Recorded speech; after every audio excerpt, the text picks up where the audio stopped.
I forgot to say it last time, but I won't this time, I promise. So, bidet to all you critters. Welcome back. We got another behind the scenes reaction, this time to the legend of the music of the legend of Vox Machina. I'm getting good at it.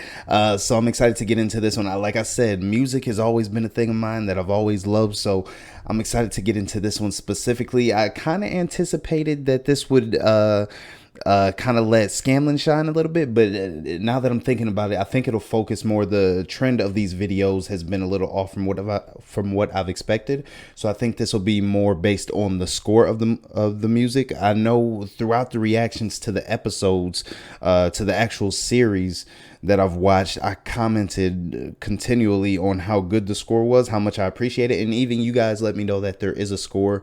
I think you said it's available on Amazon, though I haven't listened to the whole thing all the way through, but I'm excited to get into it, and this will give me a little taste getting into that too. So I'm looking forward to that. Comments once again on the last video were great. I always appreciate you guys. Aaron, I try to remember you guys' names based off your comments because I see you down there often. Aaron, you just let me know that this has become a weekly ritual of yours, so I appreciate you for that. I'm glad I could be a part of that, and I'm glad you're enjoying it. Whether you're watching the videos or just having it play in the background and you're listening to it, I love it. She's Julie. You let me know there's a 4-part mini-series coming on Critical Role's channel. I don't know exactly when it starts. I'm gonna look into it. And actually, Julie and Silver Kyrie, I believe both of you let me know about that mini series, and I'm looking forward to get into that. I had questions about Your Turn to Roll that I'm excited to react to, but I was worried about spoilers. I think who was it? Angelou, I think it was Angelou, or hopefully I'm getting you right, Angelou. I think you told me that there is a Kickstarter version without spoilers, so I'll look into get into that. So yeah, I think that's it as far as comments. Maybe I'll go through a couple at the end of this reaction just to show appreciation because I haven't done it in a while. So let's get straight into this legend of the music. Let's do it. If you have a good sound system, get it ready. Get on the TV, crank the volume up. When the music kicks in, that music in the background. Epic. It's the final cherry. That's not even the music that they're talking about, but it is dope. The show takes you on. Oh, this is Your Turn to Roll. Okay.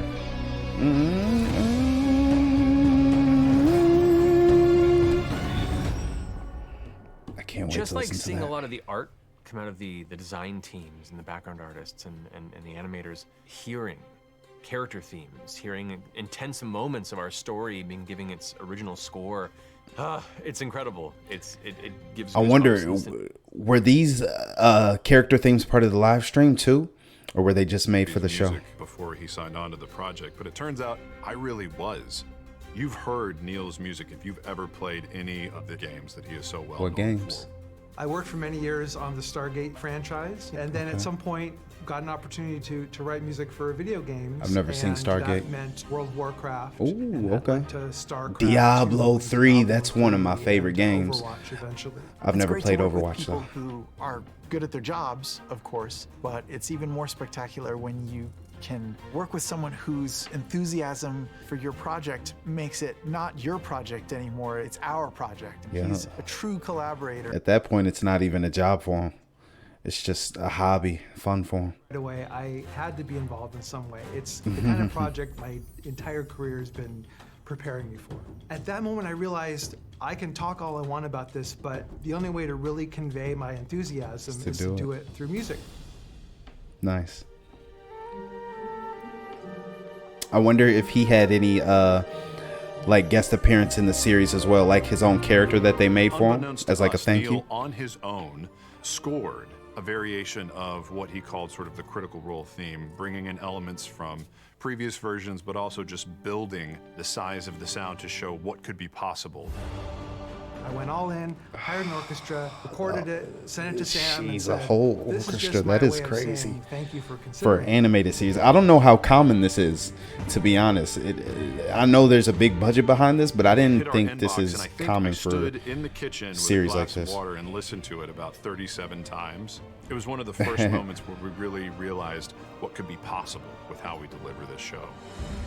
Neil knows our show. He knew the characters. He knew what the world was like. He knew what the different areas of Exandria were, and he was Just to already hear that talking music about different swelling, themes for it different sounds so locations. epic. Neil has such an epic grasp of fantasy, but it's also grounded and modern, which is exactly what we need, because Legend of Vox Machina is not a period piece. It is not historical. It is a modern fantasy. It almost, I don't know what his inspiration for this specific theme was. It almost gives me a feeling of like the old animated X-Men series, if you remember that. He's made music for in all kinds of different genres, electronic music and classical music. He creates these really unique sounds. We're really lucky to have him on this team. Wow. Instead of adapting the RPG, I'm adapting the cinematic influences that they had when they created these moments. I get in front of a keyboard and I start playing along, and it's kind of become this intuitive thing where it's kind of a puzzle. The acting and the pacing of the scene are clues that'll help get you halfway there, but then finding these threads that will tie the entire season together. I write all my music on keyboard, and that means using computers. Does to he trigger watch the scenes as he sounds. makes this, So or? if I play a note on the keyboard, I'll hear a violin sound or a French horn sound or a drum sound, and that allows me to create a mock-up of the music as it's going to be recorded by the orchestra before we even get musicians Oh, wow. to record it. The amount of preparation that takes is... I had the chance to bring in some longtime collaborators like Tina What? Guo. Paul Cartwright is playing fiddle. Kristen Nigas playing woodwinds. The orchestra we're working with Woodwinds, is the I've never seen one of those Budapest before. Scoring Orchestra I'm sure I've of heard 'em, Budapest, but- Hungary. And for the main title, I brought in bagpipe player Eric Rigler. He played on Titanic and Braveheart. Oh, Titanic, my favorite movie. I'm a fan. The one thing I knew starting out is that Your Turn to Roll theme had to be a presence in the score. Uh-oh, we getting a taste of it here. Both as a fan of it myself, and I knew it's something that the fans would want to hear. Your Turn to Roll is really the song that we have built most of the second campaign around, but there are elements of it now that are just associated with Critical Role as a brand. So we wanted to implement that, if we could, in a smart way that would make fans of the show That's how it comes across to me, taken just some like a elements part of the the Critical Role Critical brand, Role because theme I'm song and shifted hearing and it adapted before and rearranged actually it watching the so that it campaigns. fits into the world of the Legend of Vox Machina. In moments of action, humor, sadness, Neil will brilliantly weave these notes from that song in. If you are a music nerd, you're going to catch a lot of wonderful little nods. It's there as much as I can get it in. I've tried to do my best to build upon that and take it into new adventures. This isn't just your mom and dad's fantasy series. It's not all one musical genre. We're bringing in a much wider breadth of musical influences that makes it What way the more heck is interesting that? in my mind than just sticking to one genre. The characters of Vox Machina have such clearly defined personalities, and That's very I've tried true. to find ways to connect The musically actors themselves, with too. those. To me, Grog is heavy metal. I can see that for sure. Pike and Keyleth, I've approached both with a similar kind of flute and choir. More whimsical. Percy, a little bit of a classical, dark operatic metal. approach. Okay. Vax and Vex have this gracefulness to them. So I've been handling that with strings playing this kind of classical that's waltz. so cool. I remember when I first started working on the show, I was trying to find the voice and kind of define some parameters. And then at one point, Sam asked me to write a heavy metal piece where Scanlan's playing the lute and it turns into Oh, that's a the heavy metal lute. Okay, guitar. okay. And I'm like, all the rules are out the window. Scanlan really opened up the musical Pandora's box with the songs that Sam and Peter wrote. He actually Scanlan's sang. music Nice. serves all kinds of different purposes. In a practical sense, his singing and music activates his magical powers. I can't The main wait to point of react to some of Scanlan's his songs. For me, anyway, is just to make people laugh. It was very important to us in the beginning that the Legend of Vox Machina have the balance between emotional moments and comedic moments. If it was just sweeping music and beautiful vistas. What campaign is it that wouldn't be from with us. that set? We're a bunch of dumb fucks. Sam grounds us in reality. I think I'm assuming that's campaign 3 maybe. In the campaign, I Search used to for- spoof search for top drawer. 40 hits on the radio, but for the series, James we Brown, decided nice. to make That one was Scanlan actually in the original. show. And so me, along with my brother, Second episode, I think. have composed a brand new set of Scanlan originals. There's a lot of Bard, personality he's got his to this class song. on his He's shirt. got his own Nice. voice. They're short little songs that are just really well written and are funny. We keep laughing because not only is it hilarious, but it makes sense and it fits and it elevates the narrative. While most of them will make you laugh, they're also a jam. Feel right to be so good. You want them to be stupid because of Scanlan, but they're so catchy. Every time a new one gets shared In in a- my heart. In a way, I feel they probably are. I haven't heard them yet, but they probably are in some way a little bit stupid. But I feel like that's more endearing to the song and the character. Leads you down a lot of paths that you might not have ordinarily taken. The songs of Scanlan Shorthalt definitely bring to light that odd combination of classic fantasy and modern slapdickery. I have no other way to really explain it. Slapdickery. Through the course of Sam and I writing, I've gotten a lot of insight into what a dirty birdie he is. Always going in and out. Gonna make you twist and shout. Ooh, It's dirty. I knew they were going to be It's extra, but dirty. They've gone super extra. Possibly one of the big reasons why this is going to be a very adult cartoon. We touched on a lot of different musical styles and genres. Everything from a little bit of a hip hop edge to a funk and a soul edge to a country kind of style. Absurd songs. country. I'm down for that too. I'm down for every genre of music y'all throw at me. The creative outlets are flooded completely open with this show. In my career, I've had the chance to work on a lot of very beloved franchises, so I understand what it means to take the from what I've story seen, it's and no try to restrictions at all deliver the on best anything. I can to help bring it to the fans, to bring it to a new audience, and I just want to make this the best it can be. Folks, we've given a lot of blood, sweat, and tears into the last couple years of music that we've generated for this show. My hope is that it brings the world that you guys know so well to another level. To get to contribute to this, to be a part of this story, is a huge honor, and I hope that everyone enjoys the show as much as we've all enjoyed working on it. It seems like everyone has, even me, new fans to the show. I love how at the end of these documentary videos, they take the time. This whole thing is for the fans, evidently, but in those last few seconds, it seems like they take the time purposely to just talk like directly to you as a fan, like it's one-on-one, and I love that part of it. Another thing, I know I've said it and spoke on it throughout the episode reactions and some of these behind the scenes. The level of non-restrictiveness on the show is great, and I feel like that's a part of why you guys love it so much, and it's kind of indicative of from what you guys have told me, the D&D game itself. Anything goes. You can do whatever, wherever your mind wanders. Your own imagination is kind of your restriction. So in the same token, the same breath, you're not the only one playing the game. So as many people as you have in the game, the boundaries are limitless. So I love that about it. Like I figured, it didn't focus on Scanlan, but he was kind of the star of the show towards the end of it, which I enjoyed this whole thing. We got a little bit of the James Brown sample from, I forget which episode. It was when they first went to the Keep or Exandria, when Uriel invited him up for dinner. It was that night when they first met Silas and them, I think, and he was singing for some reason, I forget. But we got a little bit of that. I got a little sample of Your Turn to Roll. I wonder, I'm gonna have to YouTube, search Your Turn to Roll and see what all pops up. I'm thinking that Kickstarter one is gonna be the one that I go with, but we'll see.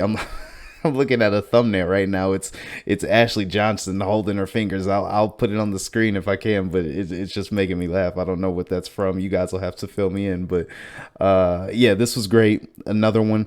And one of you guys, I asked if possibly that Neil Acree, I'm not sure how you pronounce it. But I asked if maybe you guys will have to let me know if he has a character in the show as well.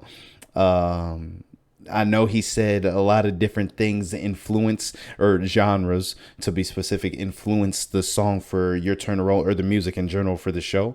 But let me know if you heard like other animated series that kind of rang a bell for you in hearing Your Turn to Roll for the first time. Like for me, there was notes in there that reminded me of the animated X-Men series. Go listen to that if you haven't heard it, and let me know if you get the same feel or vibe from just like a little snippet of the song, which was cool, even if it has no kind of relation to each other.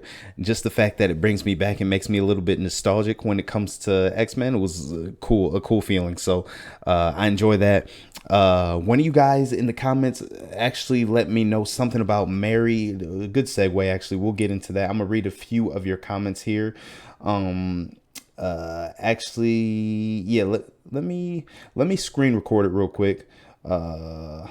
Let's see what we got, because I want to show off these comments while I'm reading them, kind of make it another appreciation video in a way, because this is the last, I believe it's the last documentary video. So we'll have to continue with it. I think next we'll do Your Turn to Roll.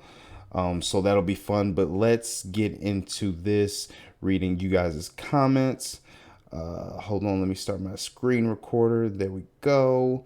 All right, let's see what we got. I know I responded to a couple of these already, but Billy Bassier, you're the most recent one. I've seen you down here before. You said, I know this is a random thing, but you should watch at least one of their narrative telephone games. There are little hints of other games and stuff, but since they are tweaking everything, it winds up not giving much info, but it's all them futzing with one another and having fun with one another. So that's a good recommendation. I love taking you guys' recommendation.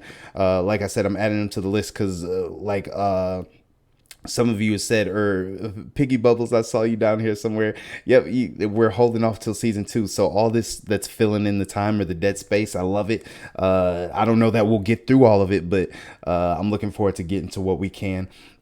Phoenix DZK, you said it's not announced yet, but I sincerely believe that Mary Elizabeth McGlynn's gonna be voicing one of the main antagonists in season 2. Okay, so that's from the last video we watched. Producer she was, or director, close friend. She was a fan of the show before she came on board. Okay, that's interesting. I wonder if it's someone that we've seen already or someone that'll be completely introduced, because I know they showed a character that she played in one of the campaigns, the purple thing, I don't know what to call it, with the horns. So I'm looking forward to exactly what role she might play. Silver Kyrie, I read this one already. That was doubling down on the upcoming 4-part miniseries. Appreciate you all as always, Silver. CR fan, you said, if you want to know about Matt and his influence, yes, I did ask about this. I highly recommend watching the videos on YouTube of this 2013 icon appearances, especially his geek panel. As a bonus, he tells stories about their home game and things that happened before Critical Role was a thing. They'd only been playing for like 9 months at that point, which is fun and is pre-canon for the show, so not really spoiler. Okay, I'll look into that too. And I think there's another video someone else recommended. You said like it was called Behind the Sheets with Matt, or Under the Sheets with Matt Mercer. That's something else I'll have to look into too. But yes, I'd love to hear what not only influences him in his imagination as a dungeon master, but also as a voice actor overall. So thank you, Grinner L. I appreciate you. I've seen you're pretty much an OG at this point. I've seen you for a long time now. You said them all being in the same room for the voice work only took place in the very beginning. Then the pandemic hit and they all headed for their home studios, even if that was only a closet. Yeah, I love it. I love seeing the way that they adapt and they still kept the same passion and hunger for the project. Them being, I would imagine that they would never lose it just since they built this from the ground up. But it was just cool to see. Thank you, Grenner. Pristine TX, you said for your first long one, I'd highly recommend the Darrington Brigade. Yep, you guys have, a few of you have recommended that one. One shot episode. It was live in front of a sold out audience in Austin, Texas. It's a one shot, so you don't have to worry about spoilers, and it's fun as hell. Yeah, I don't even know how many, but in the last couple of videos, I've heard or seen the title Darrington or Darrington Brigade. So that seems to be a popular one with you guys. Maybe I will make that the first one since it is a one shot. I appreciate you guys recommending that once again. Shadow Step 5-1, Bidet, been waiting for more. I'm glad you've been waiting. I'm glad you're enjoying them. Thank you. And I remembered to say Bidet at the beginning of this one, so I'll catch you in the next one. Piggy Bubbles, love seeing you down here. You said, love that you're reacting to the BTS stuff. It's helping fill the time until season 2. Yes, as long as we have to wait, even though we don't have a set time set aside for exactly when this is going to drop, I'm ready for it. And like I said, they got more than enough content for me to fill the time with. So it's going to be a fun ride. Life is Good. You said if you want an introduction to each of them, you need to watch the Between the Sheets. That's it. Series on the Critical Role channel. They talk about how they got into voice acting and get really personal about their life experiences. Okay, cool. So maybe it isn't just Matt Mercer, it's the whole crew. Yeah, so I'm definitely looking forward to that. Thank you. I'll check and see how long that one is. Maybe that'll be next after your turn to roll. We'll see how it plays out. Christina, Patrick, I've seen you before. Welcome back. I'm sorry if I haven't seen your comment in the last couple ones. I haven't been able to read all of them, but you've been constant throughout these Legend of Vox Machina reactions. So there are multiple versions of Your Turn to Roll. One is the intro campaign 2. It's a bit spoilery, so maybe not a good watch. Got to make sure you pick the one that has Vox Machina characters. Okay, I'll definitely make sure on that one. I'm debating on whether I should like search and go through the comments to see exactly which one, or I'm sure after watching this one, you guys will fill me in on exactly. You guys have given me so much information already. I feel like I'll just go with the Kickstarter one to be safe. So we'll see. There's also another animated video for campaign 2 that is also an ad for D&D Beyond. Okay, cool. Perfect. Let's do this one. And then I think I touched on the rest of them already. Let's see. Smash Brian Descooch. You said, oh, also for just for clarification, there aren't any condensed versions of their videos on YouTube. The stuff on Twitch is uploaded in its entirety onto. Okay. So there aren't condensed versions. Got it. So I'll just plan ahead for longer videos. But once again, thanks. I don't want to make this one too long because I think you guys have been enjoying the shorter ones. And if I want, I can make a separate video for comments and all that. But once again, I appreciate you guys. Love yourself. Love one another. I'll catch you in the next one. We got Your Turn to Roll coming up next, and I'm excited for it. It's going to be a great one. So I'll catch you in that next one. Hit the like button, subscribe button, share it if you want to. Deuces.